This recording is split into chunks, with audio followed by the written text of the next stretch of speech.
Hello everybody and welcome back to my channel Lifestyle Critic. I hope you're having a brilliant day. Wow, I am absolutely speechless. What an unbelievably awesome and truly epic episode of What If that we just had. The 8th episode quite literally did feel like a movie level event, and I've always been quite personally a massive fan of Ultron from the very early comic book days, and have always felt that he just didn't get the recognition that he deserved in Avengers Age of Ultron. But boy, did this episode demonstrate what an unbelievable and truly destructive villain he really is. I mean, I also really like the other aspects of this episode. For example, the Clint and Natasha moments and the throwback to Avengers Endgame. The battle of the Watcher versus Infinite Ultron was pretty mind-blowing, and the takeover of the universes and soon to be multiverses from Infinite Ultron and his army is just going to be absolutely insane. This What If episode really did change the whole game and really did show what a truly awesome and underrated series this really is. So we open up by seeing, as usual, that one small change can have huge consequences. So while the Avengers were trying to stop Ultron getting into Vision's body, which they do pretty successfully in the main/sacred timeline, this time however we see what would have happened if Ultron was actually successful in placing his mind into the Vision's body, and the true repercussions of this are quite literally earth-shattering. Like I said, I've always been a massive fan of Ultron's, and it's been proven here just what a truly global threat he really is, as we are able to witness the true destruction of worlds, how he is able to take over planets so easily, and will soon do the same thing with the actual multiverse. Even Thanos was a piece of cake for him to kill, and once he got his hands on all of the Infinity Stones, he really did become truly unstoppable. At the same time as this, I really like how they partnered up Black Widow and Hawkeye together, as I've always loved the partnership and the relationship between Clint and Natasha, and here we see them travelling back to Russia to find Arnim Zola, as he is the last unaffected digital computer that Ultron wouldn't have had the chance to take over yet. I did think it was also pretty surprising that he actually followed all of their commands until the very end. I guess if there wasn't a true universal threat going on, he'd probably have stabbed Natasha and Clint in the back somehow. We also got to have a truly emotional and epic throwback to the incredibly emotional Natasha Romanoff death sequence in Volme, except this time we see Clint Barton sacrificing himself with those powerful and emotional words, "I just don't want to fight anymore." And you also get to see just how close these two characters are, as you can see how broken Natasha is by the end of it, in a similar way to you see how broken Clint was when Natasha sacrificed herself in Avengers Endgame. Finally, we also get to see that this is in fact Jeffrey Wright's show, as the Watcher plays such a big part in this episode. His genuine fear of seeing that Infinite Ultron can see and hear him and then break out of his universe and into the plane that the Watcher is in and just blast through all of those multiverses. All of those scenes were just so cinematic, and on that point, all of the visuals in this episode in particular were honestly just truly unbelievable. Massive well done, Marvel.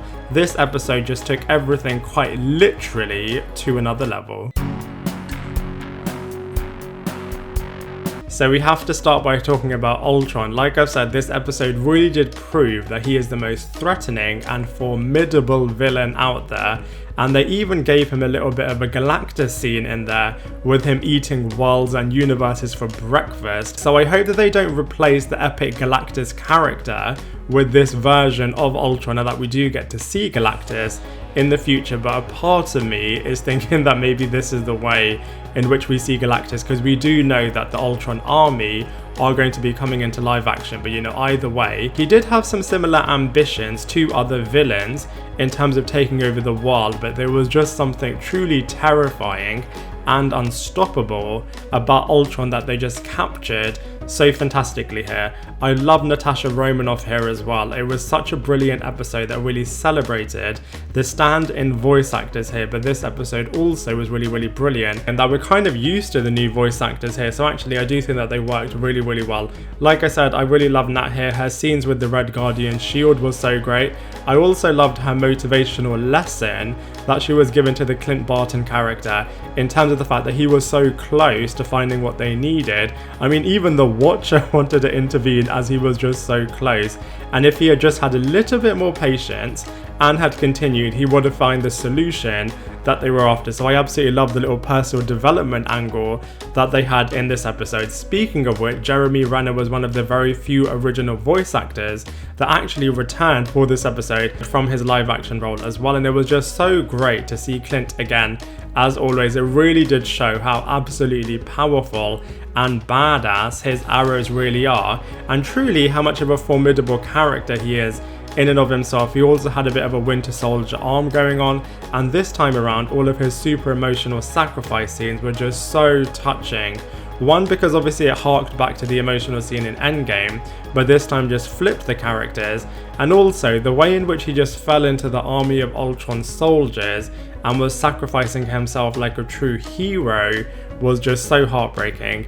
Then we have the Watcher, a character who has just been narrating the series so far and has grown across the episodes from a bit of a shadowy observer character to a full-blown character here, and it was just so glorious to see, seeing him in his first true fear scene of Infinite Ultron breaking out of the universe and into the multiverse and into his observer realm, and then having to battle him, all the while trying so hard not to intervene.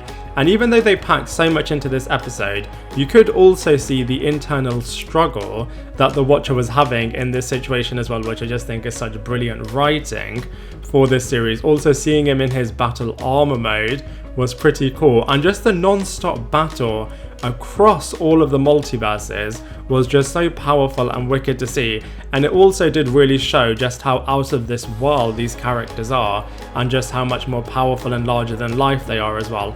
It was also so shocking and sad to see Iron Man killed for what feels like the 100th time, and also seeing that Captain Marvel did originally pose a bit of a decent threat against Ultron, but not even her powers were enough to stop him.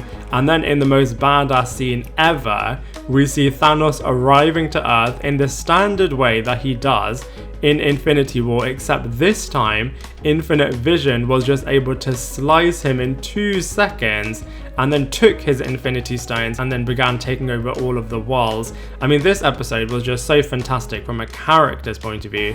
It kind of had all of the characters across the universe in here, but at the same time was just focusing on a few at the same time. And then of course we have this special guest appearance from Doctor Strange himself, except this time it's the super juiced up demonic version of this character from episode 4, who has thus far been stuck in his own prism, and we see the Watcher actually asking him for help and finally truly intervening with other characters, which is the perfect setting for what can only truly be described as an insanely epic finale next week.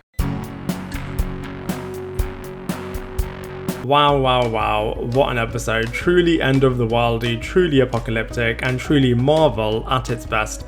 Well done guys, standing ovation all round. There have been so many characters that are affecting the multiverse now. I mean, we've got Ultron here, we've got the Watcher, we've got Wanda, we've got Doctor Strange, we've got Spider-Man, we've got the Eternals, we've got Loki, we've got Kang. I just can't wait to see all of this converging very soon and seeing what it means for next week's episode. So those are all of my thoughts on the brilliant 8th episode of What If. Now I'd love to hear from you, so please let me know what you think of the 8th episode in the comment section below, and I look forward to seeing you in my next video. Bye everyone.